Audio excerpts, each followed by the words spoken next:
Stage Pass, Institute of Gaming. For more details, contact 7093965965.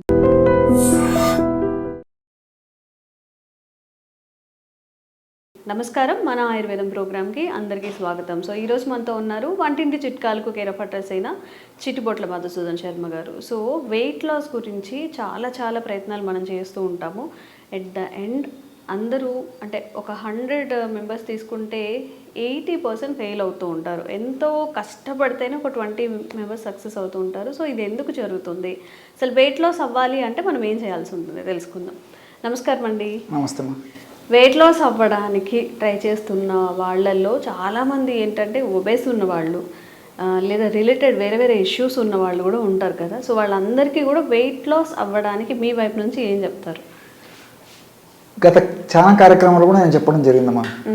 So అసలు wait పెరగడం అనేది సర్వసాధారణంగా 90% మందికి పైగానే పరిమితికి మించిన అవసరానికి మించినటువంటి ఆహారం తీసుకోవడం వల్లనే వెయిట్ గెయిన్ జరుగుతుందమ్మా.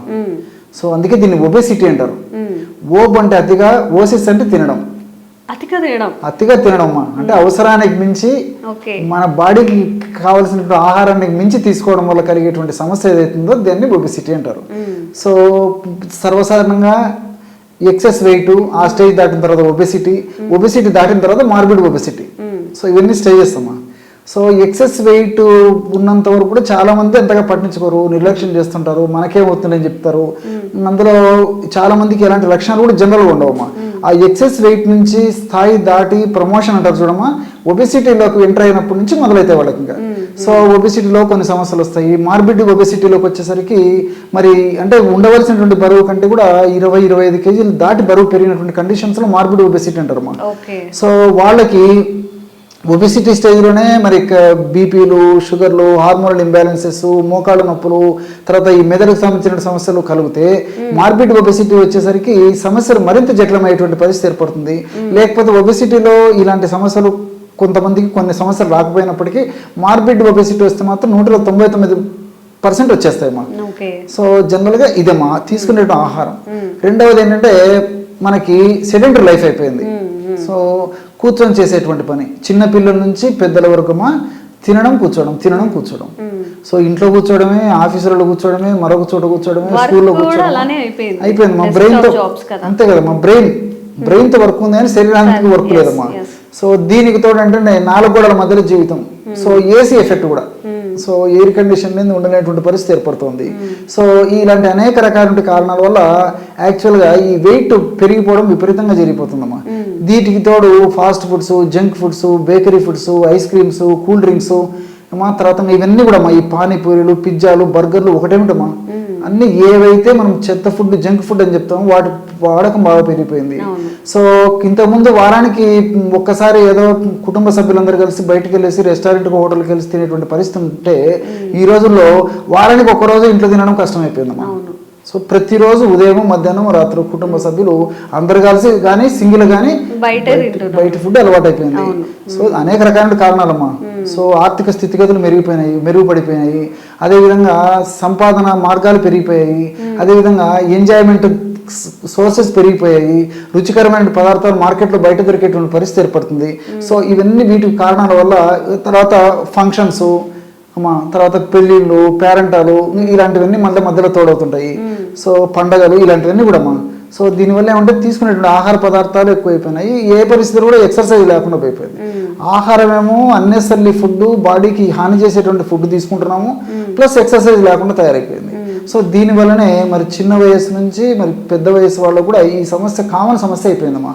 సో ఈ యొక్క సమస్య వచ్చినప్పుడు ఏంటంటే మామూలు వాళ్ళకైతే ఏదైనా అనారోగ్యాలు వచ్చినప్పుడు మందులతో త్వరగా కంట్రోల్ అయిపోతే ఈ వెయిట్ పెరిగినటువంటి వాళ్ళలో ఒక పట్టాన జబ్బులు కూడా తగ్గవమ్మా. హింసించి, పీడించి, బాధించి రకరకాల ఇబ్బంది పెడుతుంటాయి.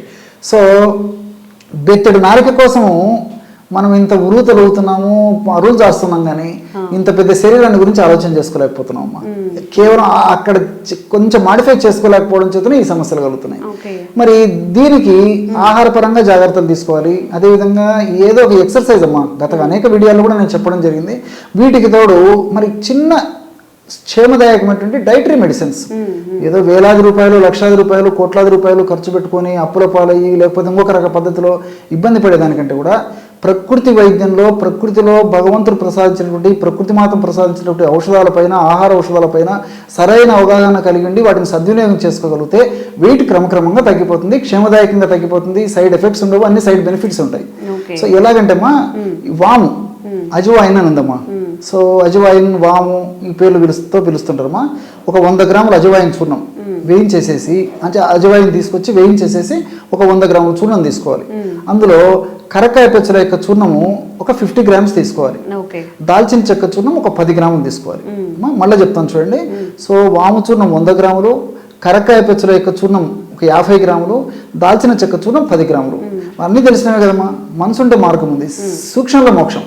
సో వీటన్నిటిని కలిపేసేసి బాగా పౌడర్ కలిపేసేసి ఒక గాజు సీసాలు నిల్వ ఉంచుకొని రోజు ఉదయం ఆహారం తర్వాత, రాత్రి ఆహారం తర్వాత 100 ml తాజా పల్చటి మజ్జిగలో కానీ, లేకపోతే 100 ml గోరువెచ్చని నీటితో కానీ, లేకపోతే గది ఉష్ణోగ్రత ఉన్నటువంటి నీరు ఒక 100 ml తీసుకొని ఆ నీటిలో ఒక 2 గ్రామ్స్ ఈ పౌడర్ కలిపేసి తీసుకోవాలమ్మా. ఈ విధంగా రోజు 2 సార్లు ఈ యొక్క పద్ధతిలో ఈ యొక్క ఔషధాన్ని సేవించడం వల్ల దేహంలో కొవ్వు కణాల్లో కొవ్వు ఏ భాగంలో ఎక్కువగా సంచితమైనప్పటికీ క్షేమదాయకంగా ఆ కొవ్వు క్రమక్రమంగా కరగడం మొదలైపోయి మనిషి నాజూకుతనాన్ని సంతరించుకుంటాడు. అంతేకాకుండా ఇందులో ఉన్నటువంటి ఔషధ గుణాల యొక్క ప్రత్యేకత ఏంటంటే వాము సర్వసాధారణంగా వెయిట్ వచ్చినటువంటి వాళ్ళు కొలెస్ట్రాల్ పెరిగిపోతుంటుంది. ఎల్డిఎల్ కొలెస్ట్రాల్ మన బాడీకి హాని చేసేటువంటి కొలెస్ట్రాల్ పెరిగిపోతుంది, మనకు ఉపయోగపడే కొలెస్ట్రాల్ తగ్గిపోతుంది, హెచ్డిఎల్ కొలెస్ట్రాల్ అది తగ్గిపోతుంది. సో ఈ విధంగా చెడు కొలెస్ట్రాల్ను తగ్గించేసి మంచి కొలెస్ట్రాల్ను పెంచేందుకు కూడా ఈ వాములో ఉన్నటువంటి థైమాలు, థైమోక్వినను ఇలాంటివన్నీ కూడా ప్రత్యక్షంగా పరోక్షంగా ఉపయోగపడతాయమ్మా. సో వెయిట్ లాస్ అయ్యేందుకు ఉపయోగపడమే కాకుండా, కొవ్వును కరిగించేందుకు ఉపయోగపడమే కాకుండా, కొవ్వు వల్ల వచ్చేటువంటి, వెయిట్ వల్ల వచ్చేటువంటి ఇతర అనారోగ్య సమస్యలను కూడా రూపుమాపేందుకు వాములో ఉన్నటువంటి ఈ థైమాలు, థైమోక్విన్ అనేటువంటి రసాయన పదార్థాలు ప్రత్యక్షంగా పరోక్షంగా ఉపయోగపడతాయి. అదేవిధంగా ఈ కరక్కాయలో కన్నతల్లిలా కాపాడేటువంటి కరక్కాయ. సో ఈ కన్నతల్లి మన సమక్షంలో ఉంటే మనకి ఏ జబ్బు లేకుండా కాపాడుతుంటుందమ్మా. సో ఆ విధంగా కరక్కాయ మన దగ్గర ఉంటే ఈ లక్షణాలను కూడా తగ్గించేస్తుంది.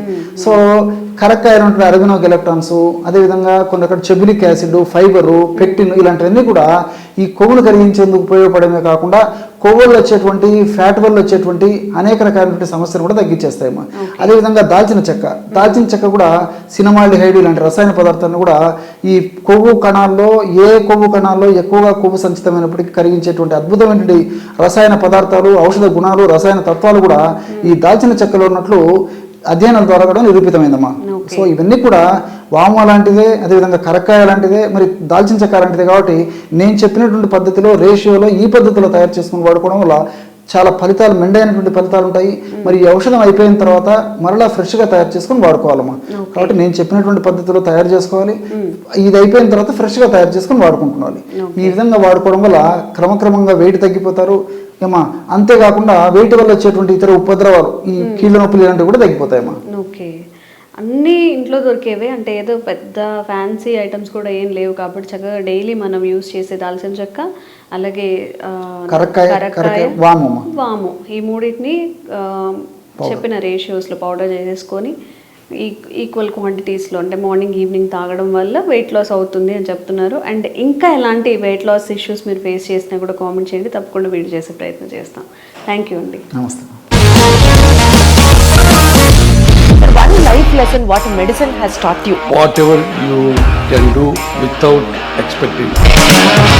But I really believe మన పాజిటివ్ యాటిట్యూడ్ ఉంటేనే మనం ఏదైనా సాధించగలం. గట్ ని మనం కరెక్ట్ గా డీల్ చేసినట్లయితే అది మనకి పాజిటివ్ హార్మోన్స్ ని రిలీజ్ చేస్తుంది. షుగర్ వచ్చిన వాళ్ళ పరిస్థితి ఏంటి? పొట్ట దగ్గర పెరిగితే దాన్ని ఆండ్రాయిడ్ అంటారు, ఆండ్రాయిడ్ ఫోన్ కదా. అసలు థాట్స్ ఎందుకు వస్తాయి? బ్రెయిన్ డెడ్ అంటే దానికి ప్రపంచం అంతా కూడా కొన్ని నిర్దిష్టమైనటువంటి లక్షణాలు ఉంటాయి. మానసికంగా ధైర్యంగా ఉంటే క్యాన్సర్ జయించవచ్చు. You are a doctor for a cause, sir. అంతే. వాళ్ళకి వచ్చిన ఆదాయం కాకుండా ఫ్రీ సర్వీస్ ఎంతమందికో చేస్తారు.